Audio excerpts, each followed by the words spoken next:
নানা ভাষা, নানা মত, নানা পরিধান, বিবিধের মাঝে দেখো মিলন মহান।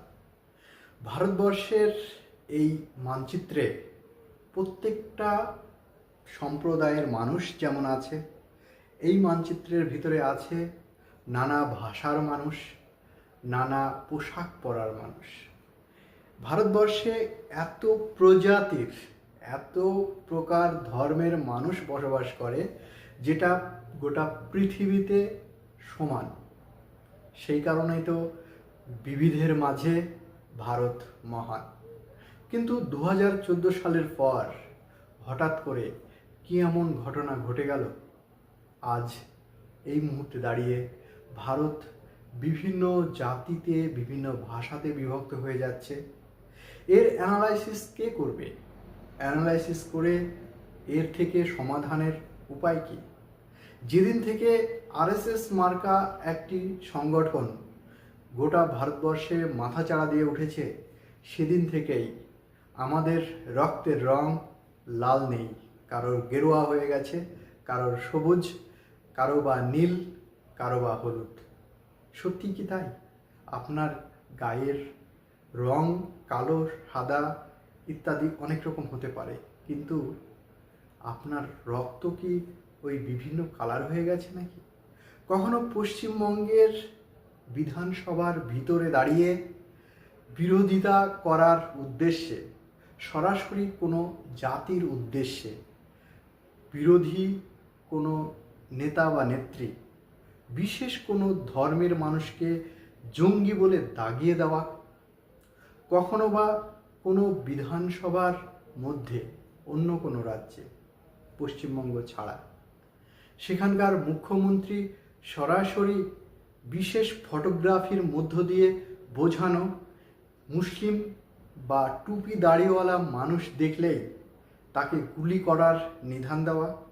যদিও আপনারা বলবেন কোনো মুখ্যমন্ত্রী এই ধরনের নিদান দেননি, তাহলে যে সোশ্যাল মিডিয়া ব্যাপী যে ভিডিওটা উঠে আসছে, সেটা কি প্র্যাকটিস করা? অনেকটা সেই পাখি মারা মতো? কি বলবেন? আপনারা নিশ্চয় বলবেন। সংখ্যায় বেশি থাকলেই সেটা যে ঠিক, এটা কিন্তু নয়। ব্রিটিশদের পক্ষে আরএসএস মার্কা লোক সংখ্যায় বেশি ছিল, কিন্তু ব্রিটিশ বিরোধী আন্দোলনের প্রথম দিককার কথা, সংখ্যায় অনেক কম। প্রথম দিকে যখন কৃষক আন্দোলন বলুন কিংবা চট্টগ্রাম অস্ত্রাগার লুণ্ঠনকে কেন্দ্র করে জালিয়ানওয়ালাবাগের হত্যাকাণ্ড, যদি আপনারা বলেন যে সিপাহী বিদ্রোহ, এই সময়কার কথাগুলো যদি তুলে ধরেন, তাহলে স্বাধীনতা সংগ্রামীরাও বিভিন্ন পর্যায়ে ভাগ হয়ে গিয়েছিল। তবুও তাদের লক্ষ্য একটাই, এই দেশ থেকে বিদেশি অর্থাৎ ব্রিটিশ দেখে বিতাড়িত করা। পরিবর্তে আমরা স্বাধীন দেশ একটি পাব, আর স্বাধীন দেশে আমরা সবাই সমান।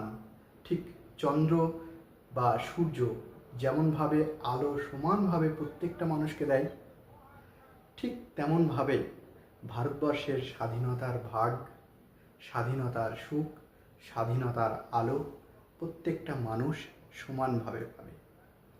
আজ 2026 সালের দাঁড়িয়ে বুকে হাত রেখে বলতে পারবেন আপনার মনের ভিতরে যে বিদ্বেষ কারা ঢুকিয়ে দিয়েছে? আপনার সহপাঠী কোন ধর্মের, কখনো বিচার করে দেখেছেন? কখনো ভেবেছিলেন তখন? আজকে আপনাকে ভাবিয়ে তুলছে। আপনার ঘরের বাচ্চাটি স্কুলে যাচ্ছে, তার মধ্যে এই ধর্মের বীজ ঢুকিয়ে দিচ্ছে না তো? আজকে বিধানসভায়, পশ্চিমবঙ্গের বিধানসভার ভিতরে মাননীয়া অগ্নিমিত্রা পাল যেভাবে, যে ভাষায় বলেছেন, তাতে এইভাবে কোট আনকোট বলা যায়? একটা বিবেকবান, সুসম্পন্ন, শিক্ষিত ব্যক্তি এটাকে সাপোর্ট করতে পারেন? আপনারা দেখেছেন কিভাবে কেন্দ্রীয় সরকারের বিভিন্ন নেতা মন্ত্রী সরাসরি বিশেষ একটি ধর্মের মানুষকে জঙ্গি সংগঠনের সঙ্গে দাগিয়ে দেওয়া, সরাসরি কোনো একটি রাজ্যের মুখ্যমন্ত্রীর ক্যাবিনেট মন্ত্রী সরাসরি বলেই বসলেন অপারেশন সিঁদুরের যে সুফিয়া কুরেশিকে পাঠানো হয়েছিল এই অপারেশনকে সাকসেস করার জন্য, সে নাকি জঙ্গিদের বোন। তাই জঙ্গি খুঁজে না পেলেও জঙ্গিদের বোন খুঁজে পায় এরা। সত্যি এরা কতটা সুস্থ সম্পূর্ণ মস্তিষ্কের মানুষ বলে মনে হয়। শুধুই কি ভোট আর ভোট, গদিতে টিকে থাকবো এটাই শেষ লক্ষ্য? আপনি এই পৃথিবীতে কত হাজার বছর বেঁচে থাকবেন? আপনার দল কতদিন ক্ষমতায় থাকবেন? যেদিনকে ক্ষমতা থেকে চলে যাবেন, বা আপনি যদি ব্রিটিশদের মতো 200 বছরও যদি শাসন করেন, তারপরেও তো পরিবর্তন আসবে। সেদিনকে ইতিহাস মুছে আবার নতুন করে ইতিহাস যেভাবে লিখছেন আপনারা, সেদিনের জবাব দেওয়ার মতো আপনার দলের কেউ থাকবে? সত্যি অনেক প্রশ্ন মনে জেগে ওঠে, অনেক কথা মনে জেগে ওঠে, যেগুলো আপনাদের সামনে প্রশ্ন ছুড়ে দিই। ভারতবর্ষের যে বিষ আজকের দিনে বপন করছে, তার ফল যেদিনকে উঠবে, সেই ফল শুধুমাত্র একটা জাতির উপরে বর্ষণ হবে না, গোটা ভারতবাসীর উপরে বর্ষণ হবে। মাত্র 8 কোটি সামথিং মানুষ নিয়ে ইরানের মতো একটি দেশ, যেখানে তাদের দেশের সার্বভৌমত্ব রক্ষার্থে এক বিন্দু মাত্র পিছিয়ে আসছে না। আমার ভারতবর্ষ 150 কোটিরও বেশি জনসংখ্যা, সেখানে আমাদের একটাই জাতি হওয়া দরকার, আমরা ভারতবাসী। আমাদেরকে বিভিন্ন ফ্রন্টে ভাগ করে দিচ্ছে শুধুমাত্র ভোটের উদ্দেশ্যে। ভোট বলো বড় বালাই, ক্ষমতায় থাকতে হবে, ক্ষমতা চিরস্থায়ী নয়, এটা ভুলে গেলে চলবে না। তাহলে স্বাধীনতা সংগ্রামীদের আমাদের জীবন চর্চার প্রয়োজন নেই। স্বাধীনতা সংগ্রামীদের লক্ষ্য, তাদের রেখে যাওয়া কথা আগামী দিনে পূর্ণতা পাবে, এই উদ্দেশ্যেই আমরা রাজনীতির নেতাদের তৈরি করি। আমরা চাই বারবার ভারতবর্ষে শুধুমাত্র একজন নেতাজি নয়, হাজার হাজার নেতাজি তৈরি হোক, ভারতবর্ষের প্রত্যেকটা মানুষকে নিয়ে চিন্তা করুক। এখানে বিভিন্ন জাতি, বিভিন্ন গোত্রে, বিভিন্ন ভাষার মধ্যে আমাদেরকে ছোট ছোট টুকরো টুকরো করে তারা ভোট লুটে নিয়ে চলে যাচ্ছে, আর 5 বছর নাকে তেল দিয়ে ঘুমোচ্ছে, আর ঘুম থেকে যখনই উঠছে তখনই বিষধর সাপের মতো সাম্প্রদায়িক বিষবাষ্প এই বাতাসে ছড়িয়ে ভারতবর্ষের বাতাসটাকে দূষিত করে তুলেছে। আমরা চাই না এই ভারতবর্ষ, আমরা ভারতবর্ষ তো এটা চাইনি। যে ভারতবর্ষ ঠিকমতো মানুষের রুজি রোজগারের ব্যবস্থা করতে পারে না। একজন দেশের যত ক্ষমতাসীন দল হোক না কেন, অর্থাৎ নির্বাচিত সরকার হোক না কেন, সেটা একটা সামান্য পঞ্চায়েত নির্বাচিত সদস্য এবং সর্বোচ্চ রাষ্ট্রপতি পর্যন্ত, তাদের যেরকম স্তরে ক্ষমতায় থাকে তার সেই রকম দায়িত্ব হওয়া দরকার।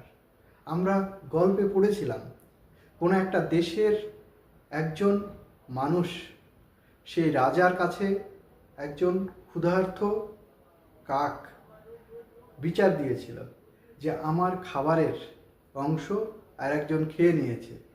পরিবর্তে সেই রাজা বলেছিল, যেহেতু তার খাবারের কিছুটা অংশ খেয়ে নিয়েছে, অতএব তার খাবারের দায়িত্ব আমি রাজা হিসাবে আমার, অতএব আমার শরীর থেকে মাংস কেটে নাও এবং এই ক্ষুধার্ত কাককে খেতে দাও। এটাই তো হওয়া দরকার ছিল। একজন পঞ্চায়েত সদস্যের উচিত তার সামান্য এই সদস্যের যে যতটুকু 1000 বা 1200 ভোটার লিস্টে অনুযায়ী ভোট এবং নির্বাচিত সদস্য, সেই সদস্যের মধ্যে প্রত্যেকটা মানুষের খোঁজ খবর নেওয়া। মানুষ তার বাড়িতে গিয়ে ধর্নায় বসবে, প্রধানকে খুঁজে বেড়াবে, বা একটা মানুষের সঙ্গে আরেকটা মানুষের মধ্যে দ্বিচারিতা করবে, এই ধরনের ক্ষমতায় চেয়ারগুলো তৈরি করা হয়েছে বলে মনে হয়। গণতান্ত্রিক দেশে প্রত্যেকটা মানুষকে সমান অধিকার দেওয়ার যদি ক্ষমতা না থাকে, এর জবাবদিহি ধর্মীয় দৃষ্টিতেও তো করতে হবে আপনাদের। আপনাদের যদি ধর্ম খেলাতেই নামেন, আপনার কাছে আমি প্রশ্ন রাখতে চাই, আপনার ধর্মেও তো একই রকম কথা বলেছে। আপনার যে গোটা ভারতবর্ষের 150 কোটি মানুষের প্রত্যেকটা মানুষ খেতে পাবে, এই মানুষগুলোর ভিতরে কোনো একটা মানুষ যদি না খেতে পেয়ে মারা যায়, সেই মৃত্যু দায়ভার তো আপনার। আপনার বিবেক কাঁপে না? আপনি লক্ষ কোটি টাকার সুদভুট পড়েন, আপনার তো বলা দরকার, ভাবা দরকার। আমাদের দেশের প্রত্যেকটা রাজ্যের আজ একই পরিস্থিতি, করুণ পরিস্থিতি। আমরা ভারতীয় হতে চাই, আমরা বিভিন্ন জাতিতে, বিভিন্ন গোষ্ঠীতে ভাগাভাগি হতে চাই না। প্রিয় দর্শক, আপনারা ভালো থাকবেন। আমি জিও পলিটিক্স নিয়ে বিভিন্ন দেশের কথা বলি। ভারতে যখন এই ধরনের কথা হয়, ভারতের বিভিন্ন জায়গাগুলোতে, বিশেষ করে সম্মানীয় জায়গা বিধানসভা বা লোকসভা কেন্দ্রগুলোতে, সেই সমস্ত কথাগুলো আমাদের বিবেকে বাদে। আমরা অন্যান্য দেশের কথা যখন তুলে ধরি, তখন ভারতের অভ্যন্তরে যদি এই ধরনের সমস্যা হয়, আমরা মুক্তি চাই এই ধরনের সমস্যা থেকে। আমরা একটা জাতিতেই এই পৃথিবীতে, ভারতবর্ষের মধ্যে থাকতে চাই, সেটা হচ্ছে আমরা ভারতীয়। আমরা মুসলিম, আমরা হিন্দু, আমরা জৈন, আমরা খ্রিস্টান, এই ধরনের ভাগাভাগি একদমই চাই না। ভালো থাকবেন, সুস্থ থাকবেন। আমার ভিডিও কেমন লাগে অবশ্যই একটি কমেন্ট করে জানাতে ভুলবেন না।